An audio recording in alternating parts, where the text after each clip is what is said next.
Okay. All right. Oh, there we go. Hey! So here we are. Well, Yes. we actually started this about 3 minutes ago, and then realized that we weren't on yet. So so here we are. Hi, welcome to Downtown Book and Sound for First Friday. Yes. First Friday, and First Friday in Salinas is always a festive occasion. It's a happening place, and I happen to be in the happeningest place at the happening place at First Friday, and that's at Downtown Book and Sound with Kathleen Found. I know that didn't make any sense. No, it totally made sense. Okay. Yeah, we're good. We're good. But so we're doing this thing right now, and but the real event starts at 6 o'clock. Yes, at 6 p.m. you can come join the party. There's going to be snacks. There are cupcakes with little Teddy Grahams on top of them. And there'll be a short reading and some time for Q&A. And there's also music. There's going to be live music too. We have live music. We've listened to the soundtrack. It's beautiful. Mm-hmm. It's good. It sounds gorgeous. That alone would be worth the price of admission, but then also to meet Kathleen, that would be awesome. I mean, you just can't be in a better place. Yeah, I will sign a bookmark for you. Yep. Wow. Would you do that? Yeah, I brought 50 bookmarks. Wow. So, okay. I mean, you're at the front of the line. Oh, thank you. So, quick introductions. My name is Joe Livernois. I am a journalist in Monterey County. I've been here since Christ was a corporal. I worked for the Carmel Pine Code. I don't need to go through all this. But, yeah, you can. Okay. You Carmel Pine Code. I started out North County News in Prunedale. This was like a long time ago. Yeah. And then I worked for the Monterey County Herald for way too long. And now I'm a journalist with Voices of Monterey Bay. And in my capacity as a reporter for Voices of Monterey Bay, I had the good fortune of meeting Kathleen and interviewing her about her beautiful new book, which we'll talk about later. But first, let me introduce Kathleen. Kathleen comes to us she lives in Marina. Mm-hmm. Resident in Marina. Yeah, and by way of Watsonville, and she's had a lot of she's been in different places over the years. Yeah, she's had her travels. So, and she is the author of 2 published books in release, and it's the latest book we're here to talk about today because it was released last November 1st. November 1st. Yeah, and it I'll read the title. And I need to take a deep breath. Okay, take a deep breath. Bipolar Bear and the Terrible, Horrible, No Good, Very Bad Health Insurance, a Fable for Grown-Ups. Good job. Yes, we went through several potential titles. Originally, I was just going to call it Bipolar Bear, but there were actually several other books already called Bipolar Bear. And for a long time, I was calling it Bipolar Bear and the Labyrinth of Health Insurance Claims. But then there was some concern that didn't sound catchy. Oh, well, this is very catchy. Yeah. In fact, it sounds like it sounds to me like a book for kids. You know, that's why we added a fable for grown-ups at the end. Yeah, just to get that correction in the title. It also kind of looks like a book for kids based on the art style, but that is simply the only art style that I have. That's why it looks like it's illustrated. And you illustrated it yourself, right? I did illustrate it myself. So, and with all your experience as an artist and right? I have no formal training as an artist. I just draw things over and over again until they don't look terrible. Well, and it took me 13 years to finish the book. So, you know, maybe I should have looked into some training as an artist. Well, no, because you know what? You're fine. It's beautiful. It really is pretty. And before we go on, we should probably make one more introduction. Okay. And that would be Theodore. Yes, Theodore. This little cute fellow right there. He's our bipolar bear. So what would you like to tell us about Theodore? Yes, well, Theodore, he lives in the forest, and most of the time he lives an ordinary life. He eats garbage and fishes in the stream, gorges on berries. But in some ways, he's not so ordinary because he's prone to wild mood swings. So sometimes Theodore feels very, very up, and he has conversations with the stars or delivers monologues in front of a captive audience of trees. And then sometimes Theodore is very, very down, and he draws sad faces on rocks and turtle shells, or feels like he's sinking to the bottom of a ocean of despair. So lots of ups and downs for Theodore. But he tries to advocate for himself. He right? does, yeah. So, He hears from a friend. A friend has some delicious medication and says it made all my problems go away. And so Theodore thinks, hey, I want some of that. And so he sets forth and travels, across the desert, over a mountain, gets to a pharmacy, goes up to the counter and says, please, may I have some meds, please? And the pharmacist says, do you have a prescription? And he says, here are some leaves. And the pharmacist asks if he has money, and he doesn't, and asks if he has a doctor, and he doesn't. So the pharmacist says you probably need to get a job and work at your job until you can get some health insurance. And then once you have your health insurance, then you can get some medicine. Now that's when the adventure really starts. That's when the adventure really begins. Yeah, yes. Because it's a labyrinth, isn't it? It's a mess. Yes, it is. It is not so easy for Theodore to get help. Right. Yeah, he works at his grocery store job for a half a year before he's able to get health insurance, full-time status, and then he is able to see a psychiatrist and get some good help. He finds out that he's a bipolar bear, and things are going well. He gets some medication. He feels his mood stabilizing. He stops biting customers at the store. He stops talking to the stars at night. But then he gets a bill in the mail, and he finds out that none of his psychiatrist visits were covered by his health insurance. Oh, no. It's a claim denied form. Yeah. And he calls the number on the insurance card, and he falls into the labyrinth of health insurance claims. Yeah. And then he spends most of the rest of the book journeying through that labyrinth. Yeah. I won't say if it's a happy ending or not, but it sort of works out for him, I guess. Yeah. I mean, Theodore goes on a very long journey, but eventually, he experiences some growth. He experiences some peace. He finds a community. So, yeah. So he's not an average bear. No, he's not a superior bear. No, well, he's just his own special kind of bear, and he's very cute. Yeah, he is. Yeah. He is a cute bear. He has that going for him. Yeah. So, you mentioned 13 years ago you had this idea. So how did you started working on the drawings and everything? So tell me about that journey. How did you get from 13 years, you had this germ of an idea and then this is what came of it? Or is this what you expected? Well, no. So the book just started as a little scribble on a scrap of paper. It was a cartoon I drew for a friend. I was in grad school studying fiction writing, and we had these 3-hour classes. And I was able to pay attention for the first hour and a half, but then after the break, my mind would just zone out, and I'd just draw in the margins. And so I made a little cartoon in the margins, and it was called Bipolar Bear. And in the first panel, the bear was saying, "I'm the king of the forest." And then in the next panel, he was saying, "Berries make me sad." And so I had that little cartoon, and I myself had just received a bipolar diagnosis. And so I was processing that. And then I thought it would be fun to make a whimsical, silly children's book called Bipolar Bear, because I was in the habit of making books for my little brother. My brother's 17 years younger than me, and the way I stayed connected with him when I was living across the country is I would make him books. So the the books were all about angst-ridden animals. So there was a possum with social anxiety who fell asleep whenever he was in an anxious social situation. Right.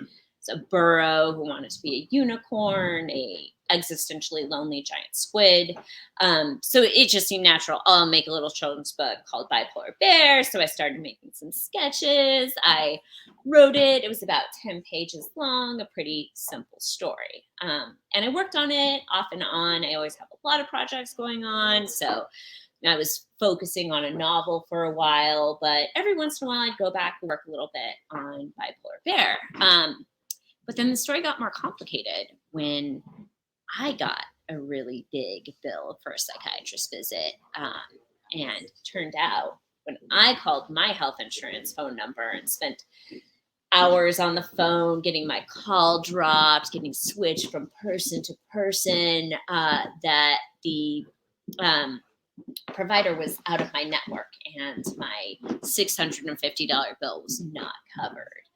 And I felt so overwhelmed by the bureaucracy of the health insurance system and just that experience of being in that phone labyrinth and how daunting and discouraging it was. And it made me realize anyone who's dealing with a mental health struggle, part of that in this country is dealing with the labyrinth of health insurance claims.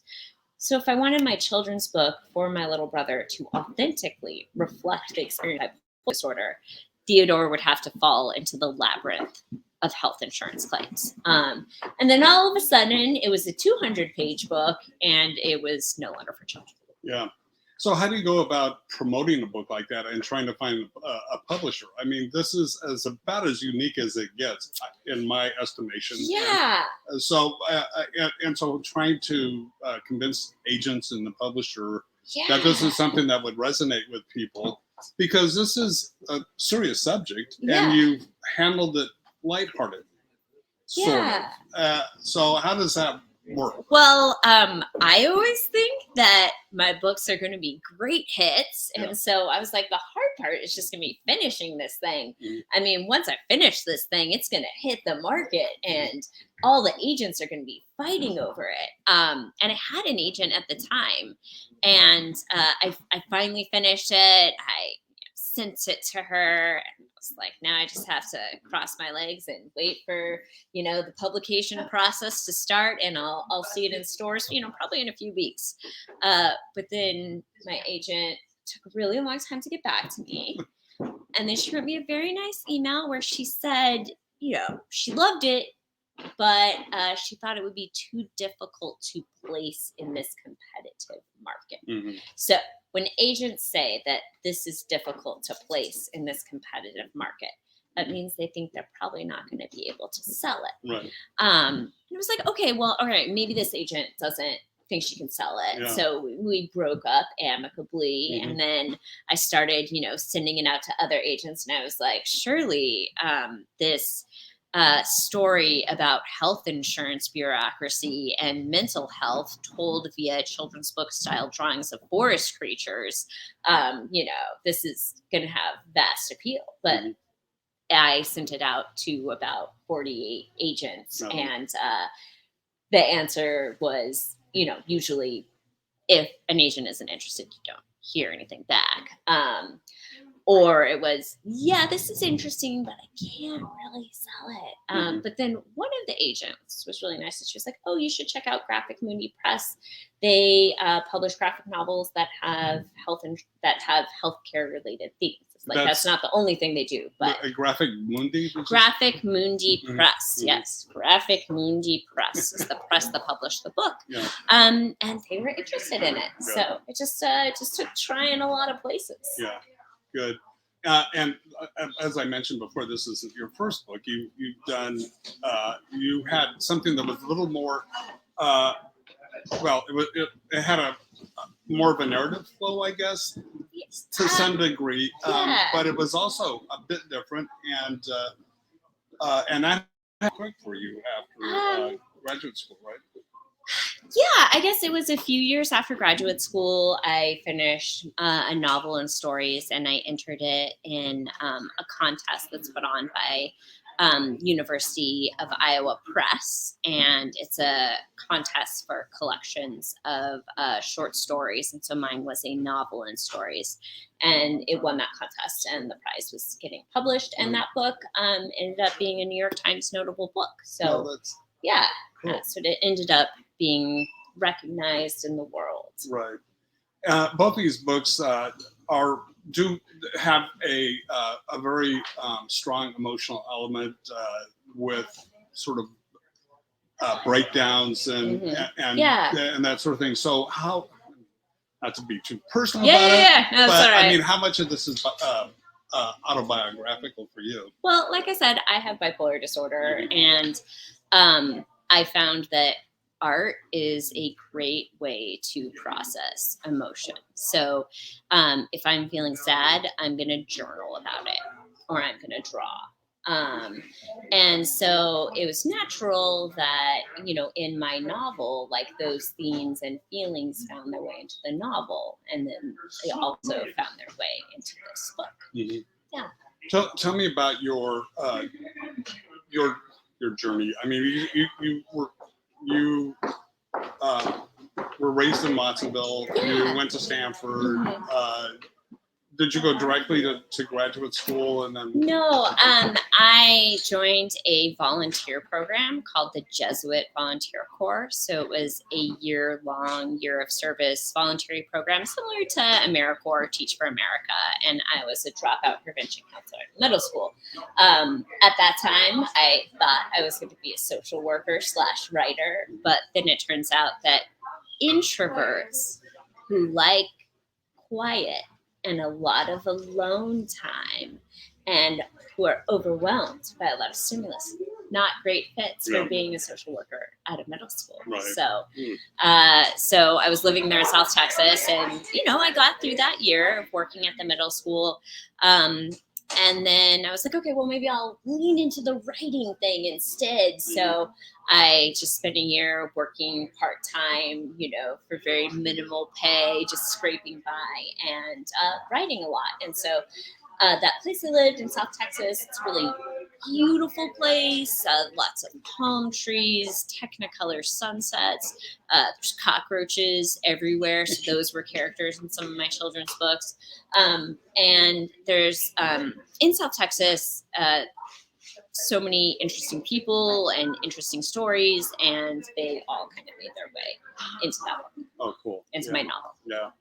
So then from there, you from the hot border town, you ended up in Syracuse. Went to icy cold Syracuse. Yeah. Yes, I went to graduate school at Syracuse in upstate New York, and I had just lived in California. I went to college at Stanford, lovely weather, very temperate. Texas, very hot, lots of sunshine. And then I went to graduate school in Syracuse, and the sun went away in September. Yeah. And so I was, walking down the sidewalk in a giant coat that looked like a sleeping bag. Yeah. And someone yelled from a porch, "It's October." And I was like, I'm from California. Oh, yeah. So the lack of sunlight was not a great fit for me. And so I went into a depression. Yeah. And when I sought help for that, that was when I received my diagnosis of bipolar disorder. And you had a seasonal depressive disorder? Depression brought on by the total lack of sunlight and the glaciers on the sidewalk. Some people love the snow in the winter, but I think California is lovely. Yeah, it does. It is. So as you were traveling your own journey, and as you were researching the book, what have you learned about? This is all about health insurance, right? I mean, that's the core of the issue. That's core of the problem with medical treatment here in the United States. Yes. If I'm simplifying it a bit. Yeah. Health insurance is a nightmare. Nobody likes their health insurance. We fear living without it. We need to have health insurance, or we're in a very precarious and dangerous situation. But nobody loves their health insurance, and it's It's a system that does not make patients happy.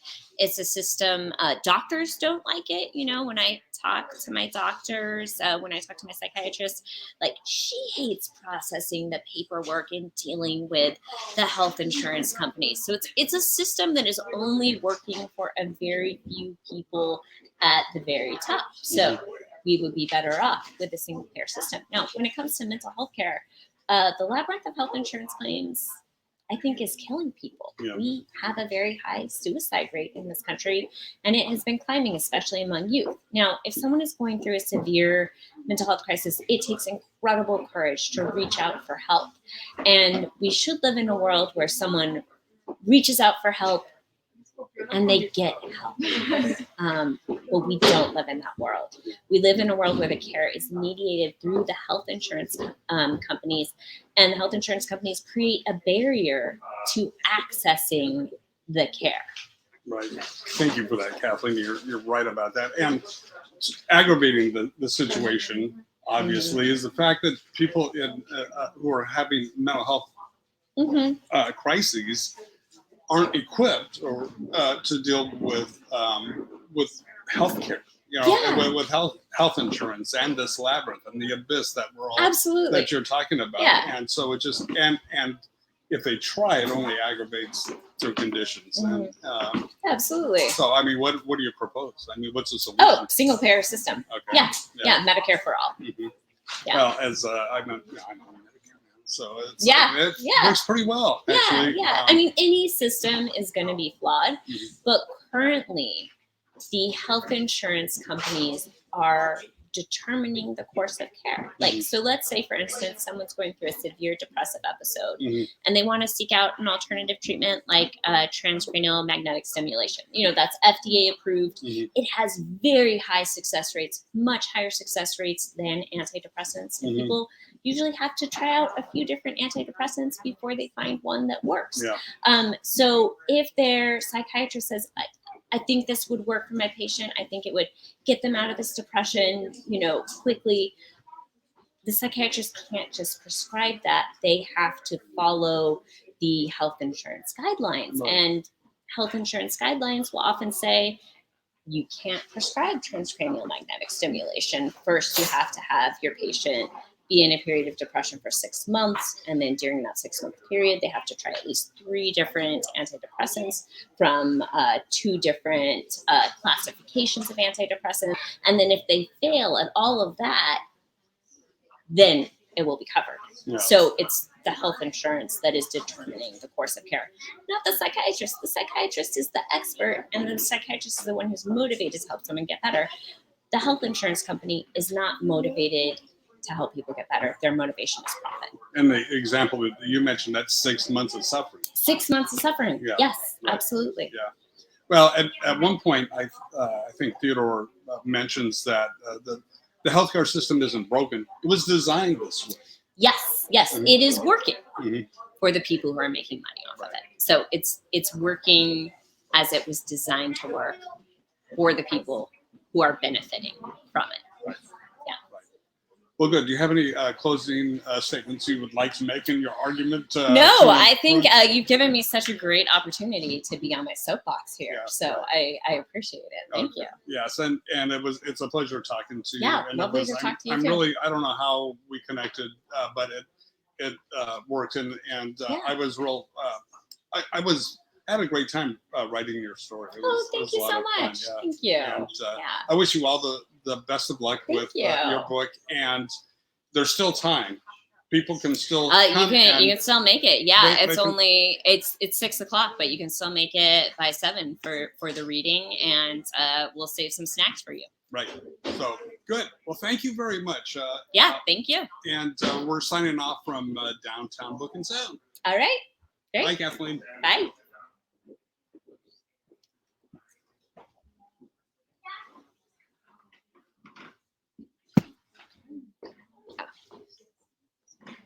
Bye.